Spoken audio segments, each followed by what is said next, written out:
Hello students, welcome to our channel ISC academy. तो जैसे कि आपने थंबनेल देख ही लिया है, आज हम क्लास 9th का जो चैप्टर 8 है क्वाड्रिलेटरल, उसकी एक्सरसाइज 8.1 को सॉल्व करेंगे। तो बिना टाइम को वेस्ट करे चलो शुरू करते हैं आज की वीडियो।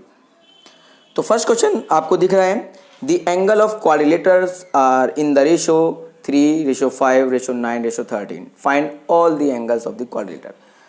ठीक, तो आपको सबसे पहले गिवन क्या है? आपको गिवन है ratio of angles, ratio of angles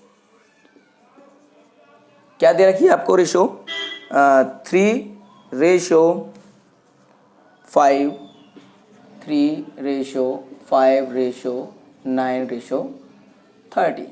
clear? और आपको क्या करना है, इसके सारे एंगल्स फाइंड करने हैं। तो देखो बहुत ही ईजी है। सबसे पहले तो आपको पता होना चाहिए कि एक क्वाड्रिलेटर के चारों एंगल्स का सम कितना होता है। ठीक है, एक क्वाड्रिलेटर है, चार साइड की जो भी आकृति होती है, ठीक है, और उसके चारों एंगल्स का सम जो होता है वो होता है 360।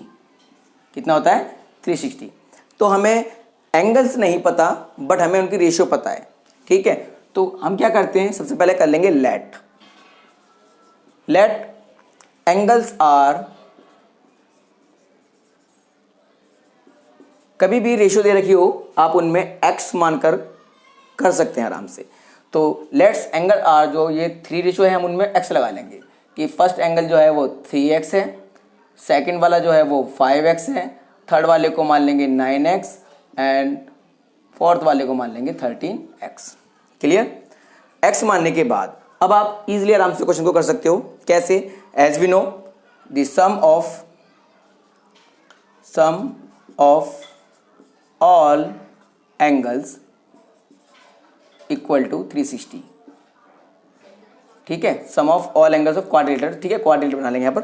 क्वाड्रिलेटर के सारे एंगल्स का सम कितना होता है? 360 होता है। ओके, तब हमने एंगल मान लिए, ये है आपके एंगल। तो इन सब, ये चारों एंगल्स हैं, तो इनको चारों को प्लस करने पर कितना आना चाहिए? 360 आना चाहिए। तो हम यही करेंगे, 3x first angle, 5x second angle, 9x third angle और 13x फोर्थ एंगल। यानी इन चारों एंगल्स को जोड़ने पर कितना आना चाहिए? 360, क्योंकि हम जानते हैं कि क्वाड्रिलेटर के चारों एंगल का सम 360 होता है। उसके बाद अब आपको क्या करना है, इन सबको प्लस कर लेना है। ठीक है, तो ये हो जाएगा आपका 9 5 14 और 14 और 9 23, 3 36। ठीक है, 22 28 जी 30 हो जाएगा। इन सबका टोटल कितना हो जाएगा? 30x। ठीक है, सबका टोटल कितना हो जाएगा? 30x इक्वल टू बचेगा आपका 360, और आपको करना क्या है, यहाँ से 30 को डिवाइड में ले जाएंगे। देन x इक्वल टू हो जाएगा आपका 360 अपॉन में 30। ठीक, 0 से 0 कैंसिल, 3 1 जा 3, 3 1 जा 3, 3 2 जा 6, यानी x इक्वल टू आ गया आपका 12। तो हमने जो x माना था उसकी वैल्यू हमारे पास आ चुकी है 12। देन सारे एंगल्स हम इजीली आराम से निकाल सकते हैं कि फर्स्ट एंगल क्या होगा? 3x है फर्स्ट एंगल, तो x की वैल्यू कितनी आई हमारे पास? 12 आई है। तो फर्स्ट एंगल हो जाएगा 3 × 12 इक्वल टू 36। तो फर्स्ट एंगल तो 36 का आ जाएगा। ठीक है, सेकंड वाला का था 5x और हमारा x कितना आ चुका? 12। तो 5 × 12 कितना हो जाएगा? 60। ठीक है, याले को माना 9x, यानी 9x बोले तो 9 × 12 कितना हो जाएगा? 108। और याले को क्या माना हमने? 13x, और x आपके पास कितना आ चुका है? 12। ठीक है, तो ये हो जाएगा 130 और 26 156 156। तो इस तरह से हमारे चारों एंगल्स आ जाएंगे 36, 60, 108 एंड 56। तो ये था आपका फर्स्ट क्वेश्चन। सेकंड क्वेश्चन आपको दिख रहा होगा स्क्रीन पर, if the diagonal of a parallelogram are equal then show that is a rectangle. कह रहा है कि एक पैराग्राम है, ध्यान रखना पैराग्राम बोल रखा है इसने, और उसके डायगोनल्स जो हैं वो इक्वल हैं, then show it is a rectangle. तो करना क्या है, सबसे पहले तो आपको एक पैराग्राम बना लो। लाइक जैसे मैंने यहाँ पे बना लिया कि ABCD एक पैराग्राम है। ठीक, ABCD एक पैलोग्राम है और इसने गिवन क्या दिया है, कह रखा है कि if the diagonals of parallelogram are equal, यानी इसके जो डायगोनल्स हैं, एक डायगोनल तो इसका ये BD हो गया, ठीक है, और एक डायगोनल इसका AC हो गया, तो डायगोनल्स इक्वल है, यानी गिवन में लिख देंगे आप कि BD इक्वल टू AC, ठीक है। फर्स्ट पॉइंट आपको ये गिवन है। आगे क्या करा है, then show that it is a rectangle, और हमें प्रूव करना है ये एक रेक्टेंगल है, ठीक है। क्या प्रूव करना है हमको,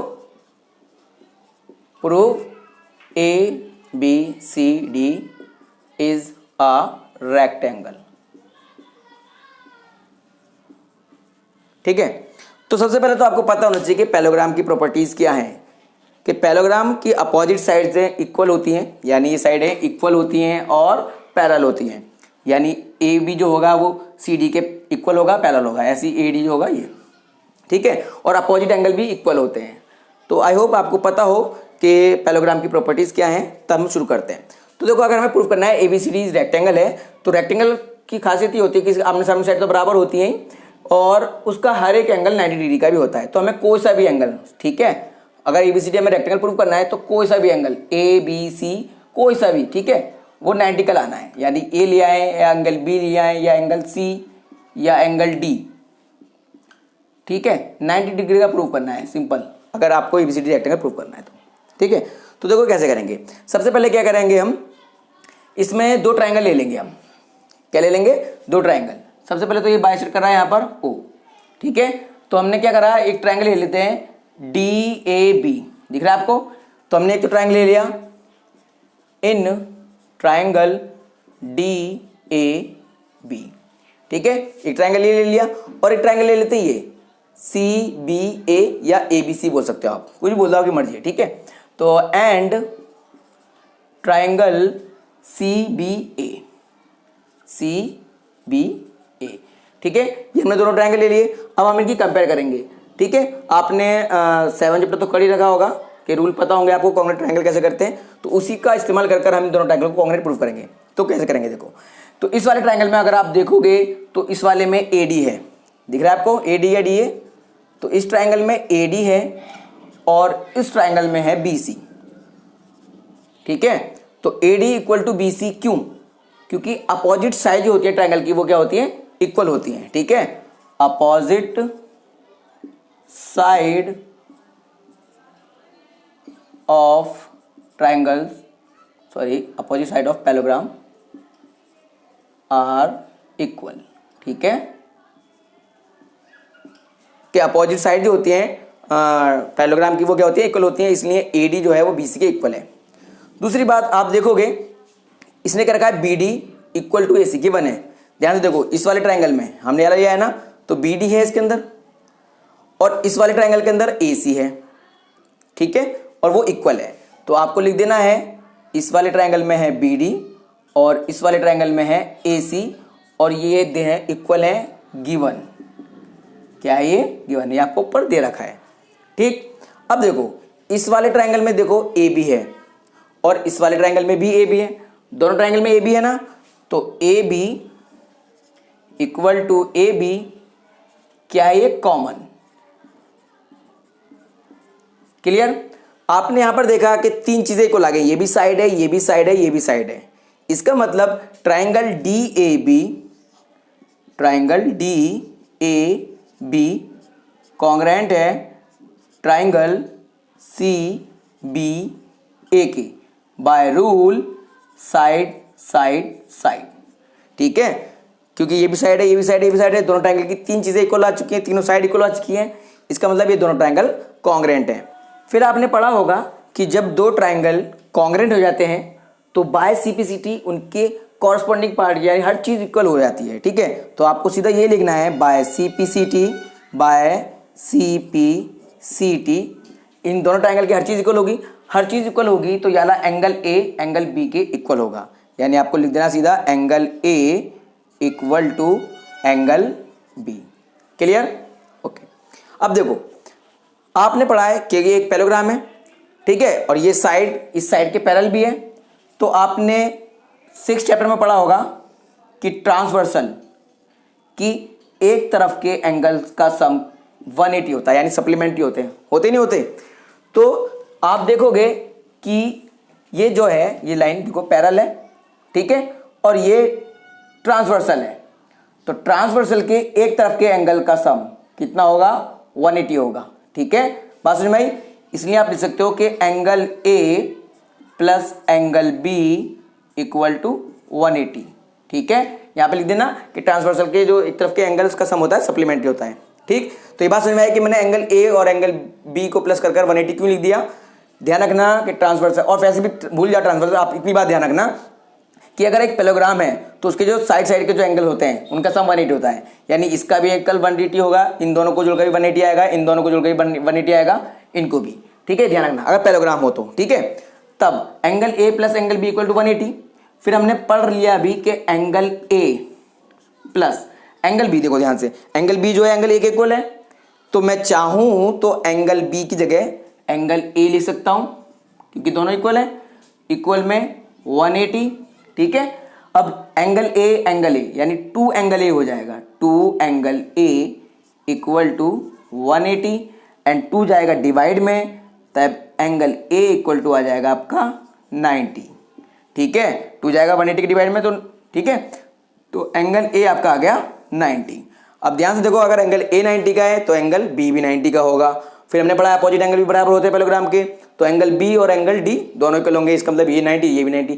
कहने का मतलब है एक एंगल 90 आते ही हमारे चारों एंगल 90 के हो गए, ठीक है। तो चारों हमें रेक्टेंगल प्रूव करना था, अपोजिट साइड तो ऑलरेडी इक्वल है क्योंकि पैरेललोग्राम है, तो इसका मतलब सारे एंगल 90 डिग्री के भी आ गए हैं। So A B C D is a rectangle. सीधा क्या लिख देना आपको, so A B C D is a rectangle.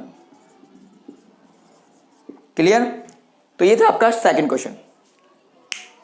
तो ये है हमारा थर्ड क्वेश्चन। वो क्या कह रहा है, show that if the diagonals of a quadrilateral bisect each other at right angle then it is a rhombus. क्या कह रहा है कि आपको इसने क्वाड्रिलेटर के रखा। ध्यान रखना क्वाड्रिलेटर और पैरेललोग्राम में फर्क होता है, ठीक है। क्वाड्रिलेटर में सिर्फ 4 साइड हैं और कुछ नहीं है। तो करते क्या है, हम सबसे पहले एक क्वाड्रिलेटर बना लेते हैं, ठीक है, जिसमें सिर्फ 4 साइडें हैं।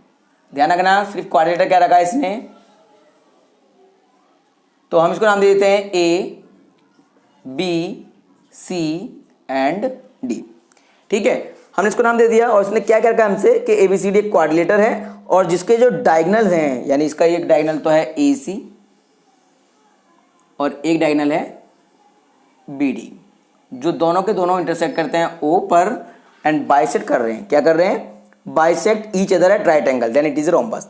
अब देखो इसने क्या दे रखा है कि एक दूसरे को बाइसेक्ट भी कर रहे हैं। बाइसेक्ट बोले तो ये ऐसे गया है, ये ऐसे गया है, तो ये इसको इक्वल इक्वल काटते हुए गया है, यानी ए ओ इक्वल टू ओ सी, समझ लो गिवन है आपको, ठीक है। And D O equal to B O, ये भी गिवन है, ठीक। और साथ में क्या रखा है, राइट एंगल पर बाइसेक्ट कर रहे हैं, यानी ये सब 90 डिग्री के एंगल दे रखे हैं आपको। ये 90 का है, ये भी 90 का है, ये भी 90 का है और ये चारों एंगल 90 के हैं। और आपको प्रूफ करना है कि ए बी सी डी एक रोम्बस है, रोम्बस जिसकी चारों साइडें इक्वल होती हैं, ठीक है। तो सबसे पहले तो आप लिख लो गिवन। तो देखो गिवन में क्या है, आपको सबसे पहले तो गिवन है कि डायगोनल भी गिवन है क्या, diagonal of a quadrilateral show that if the diagonal quadrilateral are bisect each other right angle, ठीक है। तो आपको गिवन है डी ओ, क्या क्या गिवन है, D O equal to B O, ठीक है, एक तो ये गिवन है, और दूसरा ए ओ इक्वल टू सी ओ, दूसरा क्या गिवन है, ए ओ इक्वल टू सी ओ, ठीक है। डायगोनल बाइसेक्ट करते हुए जा रहे हैं, ठीक है। और साथ में गिवन है सारा एंगल 90 का, यानी एंगल ओ पे बनाता हूं सीधा मैं कि एंगल ओ जो है कितने का है, 90 का है। ध्यान रखना चारों एंगल हैं, ठीक है, ये सारे एंगल जो हैं 90 के होंगे। तो फिलहाल मैंने उनको एंगल ओ कह दिया है। हमें क्या प्रूव करना है, ए बी सी डी एक रोम्बस है। क्या प्रूव करना है, A B C D is a rhombus.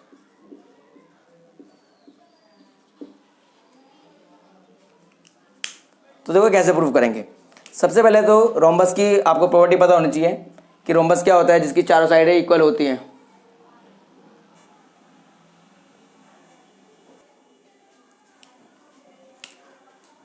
तो सबसे पहले आपको पता होना चाहिए कि रोम्बस की प्रॉपर्टी क्या होती है, कि रोम्बस जो होता है उसकी चारों साइडें इक्वल होती हैं। यानी आपको अगर रोम्बस प्रूव करना है तो आपको कैसे भी करके प्रूव करना है कि ए बी इक्वल है बी सी इक्वल है सी डी इक्वल है AD।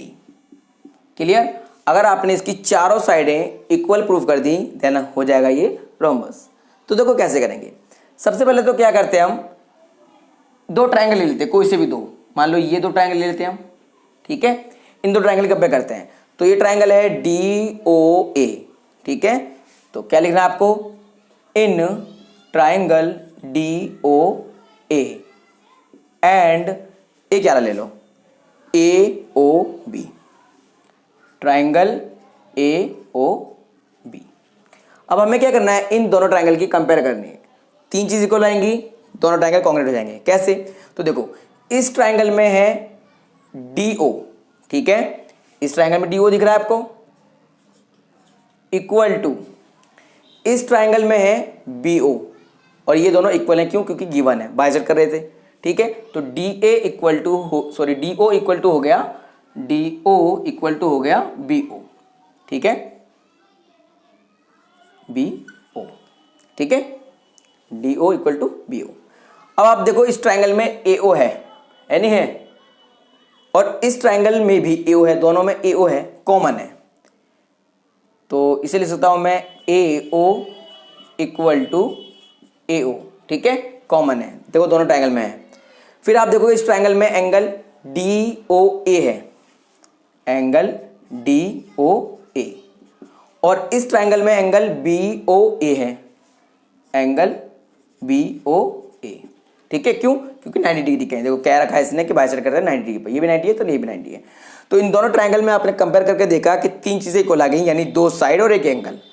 तो आपको क्या लिख देना है कि ट्रायंगल DOA कॉन्ग्रुएंट होगा ट्रायंगल AOB के, ठीक है। DOA या BOA लिख दो, इसका ज्यादा बढ़िया रहेगा, BOA लिख दो तो ज्यादा बढ़िया रहेगा, ठीक है, BOA, ठीक है। तो ट्रायंगल DOA कॉन्ग्रुएंट हो जाएगा ट्रायंगल BOA के। कौन से रूल से? बाय रूल, दो साइड है एक एंगल है, तो आप इससे ले सकते हो साइड एंगल साइड, ठीक है, by rule side angle side. अब दोनों ट्रायंगल कॉन्ग्रुएंट है तो बाय CPCT हर चीज इक्वल होती है, तो आपको लिख देना है बाय CPCT। इन दो ट्रायंगल की हर चीज इक्वल होगी, हर चीज इक्वल होगी तो AD इक्वल होगा AB के। आप ऐसा लिख दोगे कि AD इक्वल होगा AB के। क्लियर? हम इसे कह देंगे इक्वेशन फर्स्ट। अब देखो हमने इन दोनों ट्रायंगल को लिया तो ये साइडें इक्वल आ गई। अब आपको क्या करना है, इन दो ट्रायंगल को लोगे तो AB बराबर BC आ जाएगा, इन दोनों ट्रायंगल को लोगे तो BC इक्वल टू CD आ जाएगा, इन दो ट्रायंगल को लोगे तो CD इक्वल टू AD आ जाएगा। क्लियर? तो हमें लेना नहीं है, बस हमें क्या लिख देना है, सिमिलरली लिख देना है, सिमिलरली, ठीक है। ध्यान से देखना, अभी हमने इन दोनों को लिया है तो ये इक्वल आया है, इसी प्रकार से लेंगे तो हमें बार बार सॉल्व नहीं करना, बस लिख देना सिमिलरली। तो यहां से तो ये बराबर आ गया, अब यहां से ये आ जाएगा, तो यहां से क्या आ जाएगा आपका कि AB इक्वल आ जाएगा BC के, एंड यहां से BC इक्वल टू आ जाएगा CD के, एंड यहां से CD इक्वल आ जाएगा AD के, CD इक्वल आ जाएगा AD के, ठीक है, सेकेंड, थर्ड एंड फोर्थ। तो अब देख रहे हैं आप from equation first, second, third and fourth, तो चारों इक्वेशन से आप देखोगे कि सारी साइडें इक्वल आ जाएंगी, यानी आपका आ जाएगा AB equal to BC equal to CD equal to AD, चारों साइडें इक्वल आ गई। So ABCD is a rhombus. Clear? ऐसे कर आपका ये थर्ड क्वेश्चन होता है।